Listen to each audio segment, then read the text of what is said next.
Biscuit halwa செய்கிறது எப்படின்னு பார்ப்போம். 6 பிஸ்கெட் எடுத்திருக்கேன். அதில் கொஞ்சோண்டு 3 ஏலக்காய் சேர்த்துக்கோங்க. மணத்துக்காக போட்டு நல்லா அரைச்சிக்கோங்க. அதுக்கு ஒரு சட்டி எடுத்துக்கோங்க. கொஞ்சமாக நெய் சேர்த்துக்கோங்க. இல்லையே கொஞ்சம் முந்திரி போட்டு வதக்கிக்கோங்க.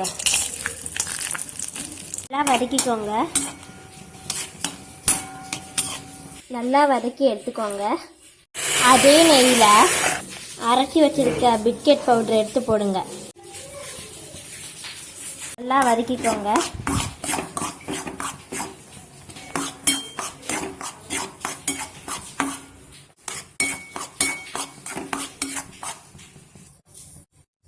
அதுக்கப்புறம் 1/2 கப்பு பால் எடுத்துக்கோங்க. ஊற்றிக்கோங்க. பிறகு நல்லா வதக்கிக்கோங்க. இதுலேயே கொஞ்சம் 1/2 கப் சர்க்கரை எடுத்துக்கோங்க. நல்லா வந்துச்சு, நல்லா வதக்கியாச்சு. இப்போ நம்ம வதக்கி வச்சிருக்க முந்திரி போட்டுக்கலாம். பாருங்க, பிஸ்கெட் ஹல்வா ரெடி.